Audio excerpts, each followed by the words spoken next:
Talking about the Atmopasana, Shankaracharya says, Jnanopasanayor egatve satya prapta nudam. This is a very important statement he has made. The word Jnanopasana is used to show the abheda of Jnana and Upasana. There is no difference between Jnana and Upasana.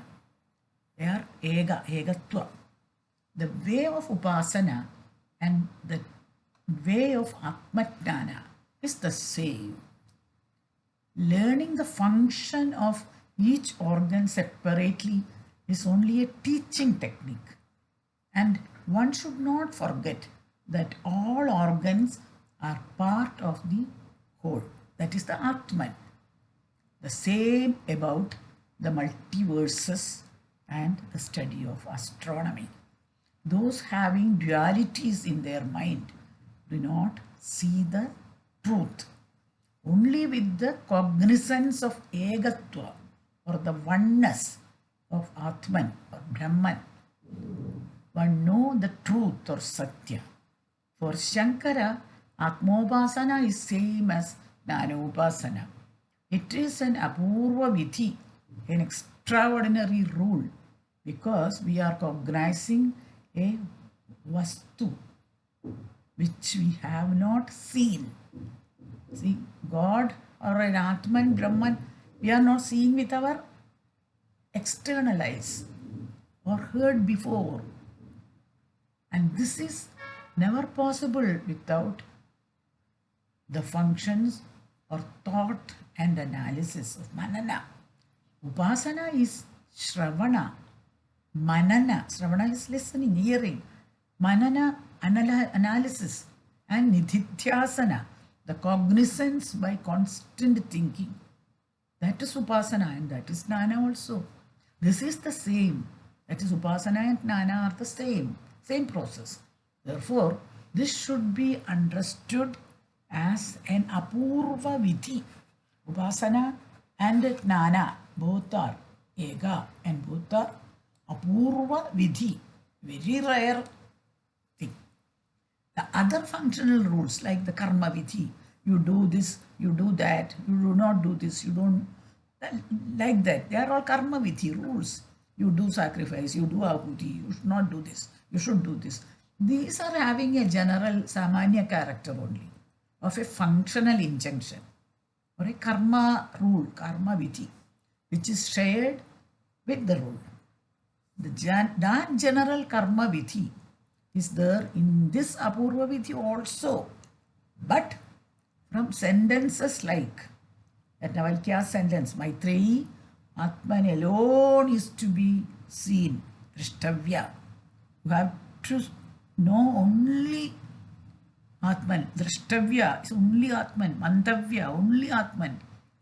Now, the function of Atmopasana is thus an internal function of the mind and not of the external organs, external sense organs. This has to be understood. That is why it is an apurva vidhi. Vijnana is a function of internal organs and not of external functions or work done by external organs. This special rule of Upasana is called apurva vidhi because that alone will give us knowledge. Yasmai devadayai havigrihidam syadam manasa dhyayed dveshad dhyayed vashatkara. Even in the external injections like take havis and do the vashatkara, one can see the internal mananakriya of dhyana. No?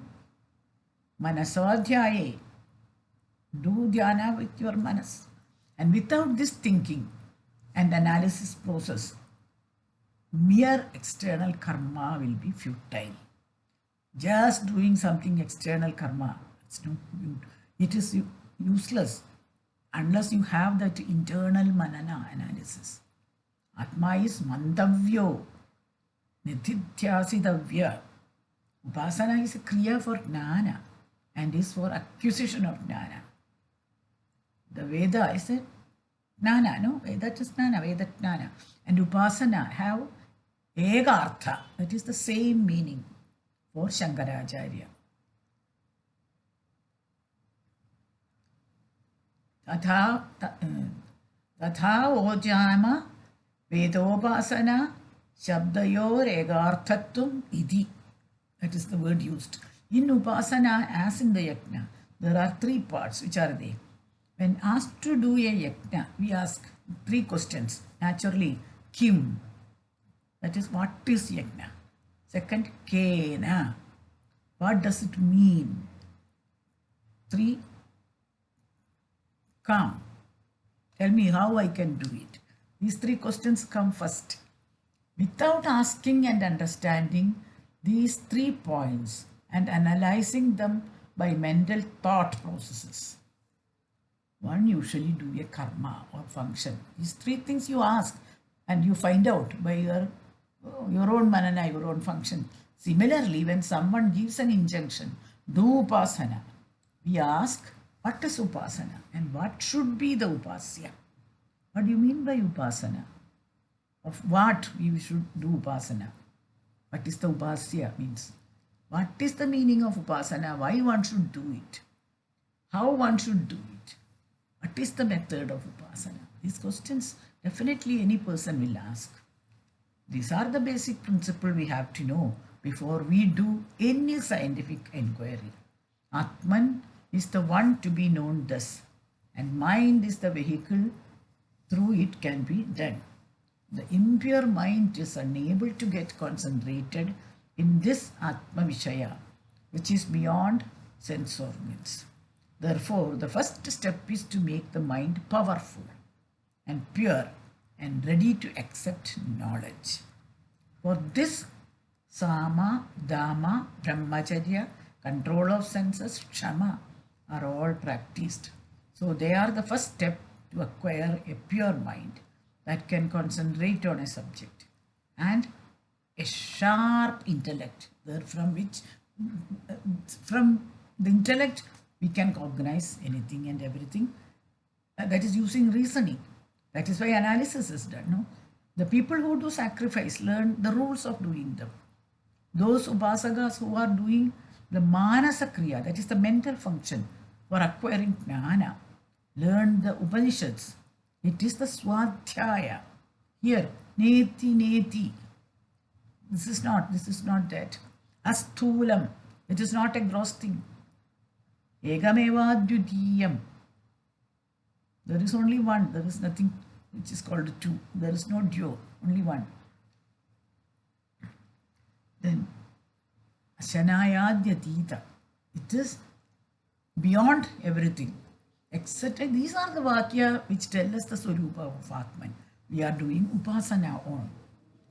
So, Atmopasana is to get liberation from all avidya. Atmopasana is Vidya or Vidyopasana itself. It is Jnanopasana. From the Jnana of Upanishad Vakya, one can understand Atma Swarupa and do Upasana on Atman. And conversely, by Upasana, one acquire the Atma Jnana, which is the Vishishta Jnana. Thus, Upasana leads to Vijnana and Vijnana leads to Upasana. They are ultimately the same. With injunctions like do yajna, along with internal processes, external karma naturally happen. But with Atmospasana, no such external kriya happens. It's always internal. When one hears a vakya, he gets the Atmajnana Smriti. What do you mean by that?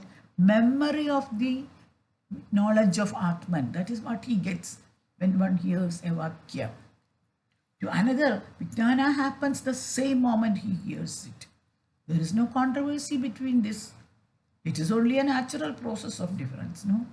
For Chitta Vritti Nirodha, which is described in Patanjala Yoga, there is no other way than Atmajnana and its memory. There is no way to liberation other than Brahmagnana. Suppose one has no curiosity to know and ask the questions Kim, Kena, Katham. Even if he hears the Vakya, it is unlikely he will get this memory. Once the Vakya are directly perceived internally, the tendency to know another external object is also lost. Egamevadhyutiyam. There is only one. There is no second. Tat tvam asi. You are that. I am Atma Brahma. This Atman itself is Brahman. Brahma. This Mahavakya with such potential within them. But the time taken will depend upon the individual. Everybody cannot grasp it at the same moment. Some may take some more time to understand these things. That is only permissible, The pramanya and apramanya of a vakya should not be determined by looking at whether it is explaining a kriya or vastu swarupa. The effect of that vakya should generate vijnana, has to be taken into account. Only then that vakya can be considered pramana. If not, that vakya is pramana. By atmajnana, the likes and dislikes, desires and sorrows, etc., created by samsara ends. That itself is pramanya.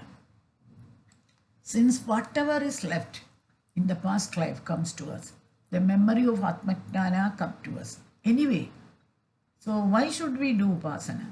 Even without that, we have to get atmajnana of previous janma. To this, the answer is karma was the cause of a new body. Body again creates new karma and its phala or effects. Even after getting samyak darshana, one has to do karma associated with the body. Karma is like an arrow already let out. That is, the sanchita karma is that karma which is left out from past lives. And prarabdha karma is that accrued in this particular life. Karma weakens the functions of jnana. By jnana, the entire sanchita karma and its effects will be removed. But the arrows of prarabdha karma is there. To prevent it, upasana is necessary. It is with upasana of this janma one can control the memory of atmajnana in next janma. The anatma body also is knowable like the atman. Note that from the Sanskrit word anatomy originated the term anatomy. Anatomy in Latin, and from that anatomy in English language. Both are difficult to be cognized perfectly. Then why is it said that Atman alone has to be meditated upon? This is the question of Purvapaksha. Anatomy is body of humans, of animals, of birds, any living thing. To know it is necessary for a Vaidika as a healing Vaidya. A Vaidika who is practicing Ayurveda, a healing Vaidya, the knowledge of that is needed. Especially so for a Shalya Chikitsaka, a surgeon. It is knowable also. Though it is difficult to learn and understand, it is not impossible to learn it. And by knowing it, one does not reach a state of knowing everything. By the word Asya Sarvasya, only Atman, which is omniscient and omnipresent, can give us knowledge about everything. For Sarvajnatva, study of body alone is not enough. Study of Atman alone gives state of the Sarvajnatva, the all-knowing nature. Therefore, Atmopasana alone is the method to attain it. How can an Atmajnani get the knowledge of anatomy? Like locating a lost cow with its footprints. By Atmajnana, everything is gained. How does the discussion of gain come into a discussion of jnana? Another question. The lack of gaining Atman is Ajnana. Atman gained is jnana. When we say gain, it indicates attaining something that we did not have before, something which we didn't have before, no? But in Atmalabha, it is not like that. Atma is always in ourselves. It is our eternally gained Swarupa. So, if you think that it is something is gained by some Kriya, That means there must be some impurity. It is not like that. In the Vidya of truth, we are making our own Atman manifested from that unmanifested state. Oh, there is no karma to get the object, which is not own. Since Atma is our own. The effect of Atmajnana, what is the Atmajnana? What is the effect? Just Kirti, no? And maybe some poetic pratibha. Sloga is not only in poetic word, but also liberation of a seeker of mukti. As in the word Punya Sloga, there is the meaning of there. The Punya Sloga is not a poet who makes sloga. It is a liberated individual. We find both in the case of Vyasa and Valmiki. So it is the unmanifested Atman in us. When it gets manifested by pratyabhigna, the memory of its previous state, that is pratyabhigna. Ordinary people have forgotten that we are Atman. We think that it is the body. That forgetfulness is removed by Vidya. We get the pratyabhigna or the pratibha by the jnana. That is, we remember. Pratyabhigna is the remembrance, the smriti. We just get the memory of what we had been always, so that the misunderstanding that we are the body is taken off. So we are not gaining anything. It was here itself. It just got manifested. So that is what you mean by Atmajnana. And that is Upasana also.